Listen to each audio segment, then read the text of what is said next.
If you live in Portland, you're 30 miles from it, but you've never ridden it. If you live in Vancouver, you might be able to see Silver Star Mountain from your front porch, but you've never been there. You didn't even know what you were looking at. Even if you wanted to climb to the top of it, you probably got lost trying to find it, because it's hard to find decent directions to any of the trailheads. If you're a mountain biker in the Portland area, you've probably heard of the Cold Creek Trail. Maybe a friend even showed you around there once.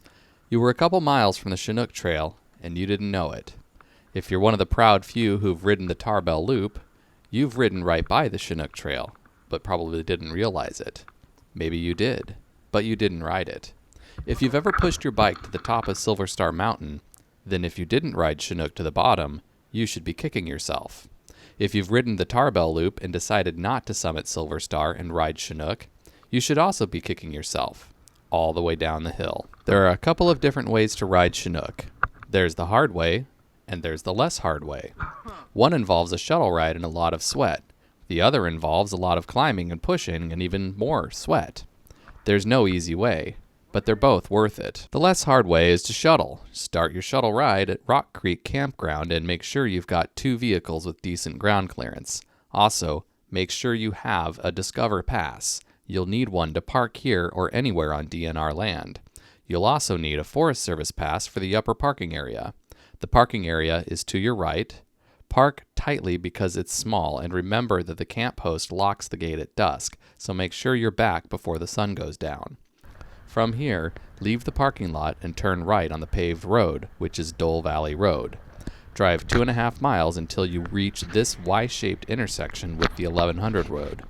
Engage your 4-wheel drive here because it's all steep gravel the rest of the way.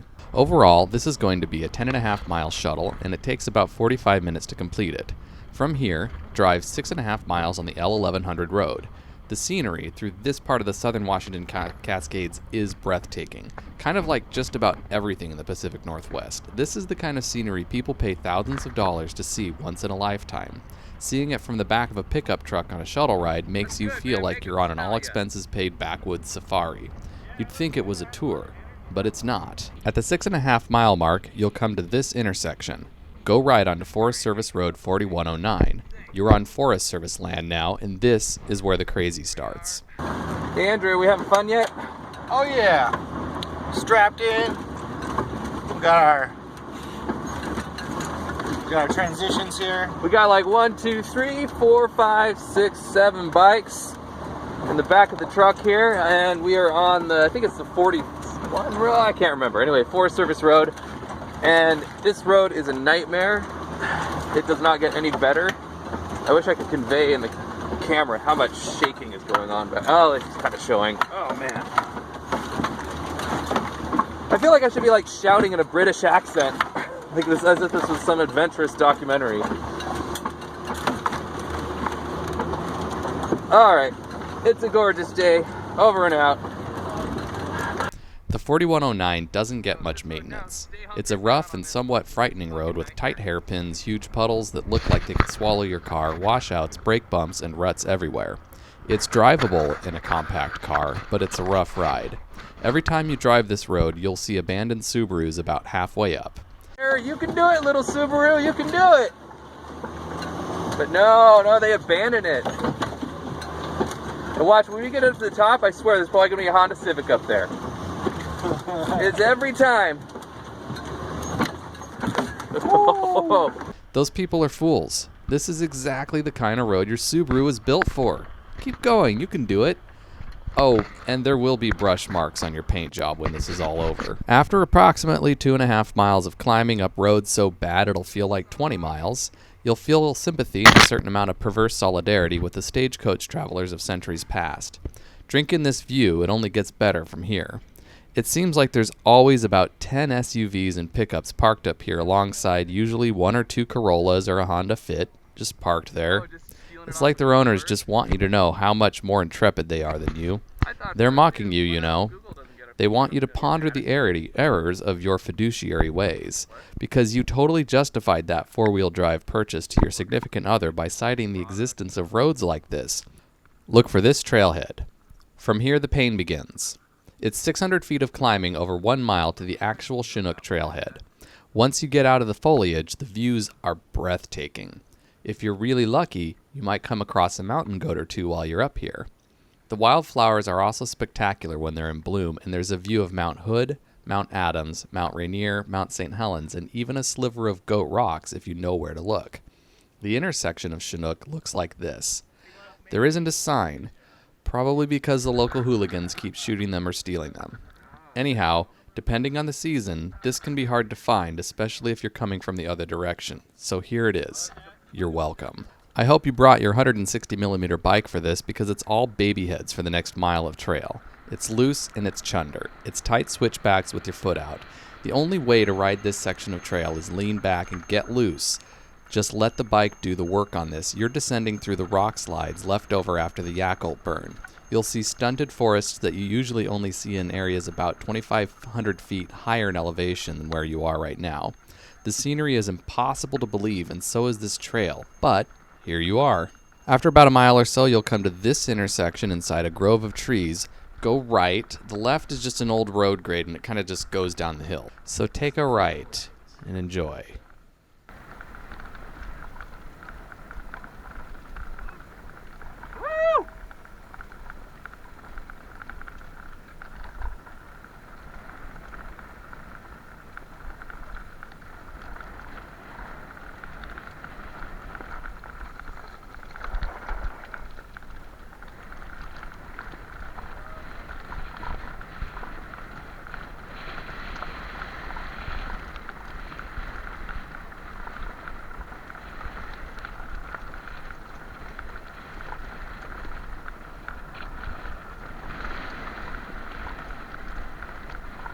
Pretty soon, after a succession of tree groves and exposures, you'll pop into the woods, but the fun doesn't stop.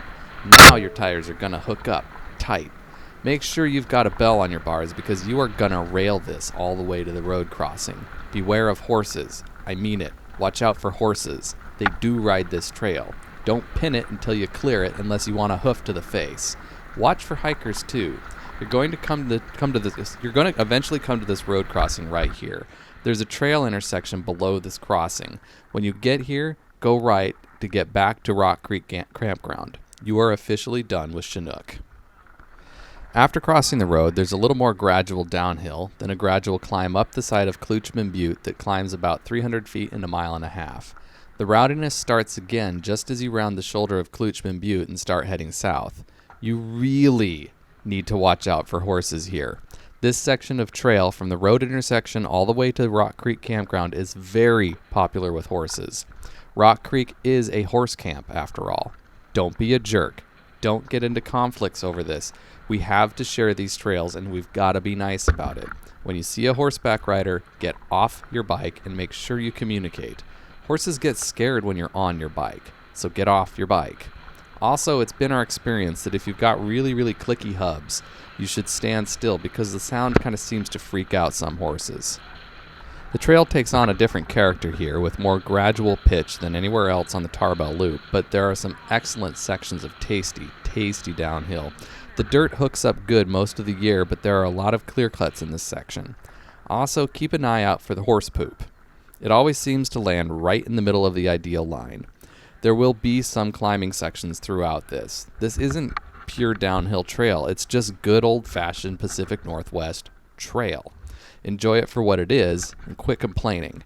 It's still a great section to ride. There are still plenty of fantastic little downhill sections in here. Besides, everything you get after Chinook is just a bonus, icing on the cake. When you get to a confusing intersection with an old logging road that looks like this, go left up the road. The trail will continue on your right.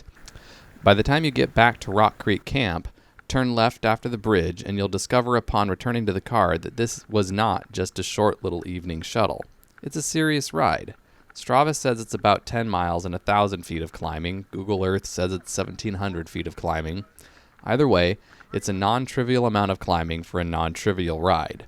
This one's a challenge to pull off, but if you can put all the pieces together, it's a worthwhile endeavor. You could do it twice in a day, but I'd suggest you go shuttle Thrillium when you're done instead. Whatever you do, get out there and go ride your bike.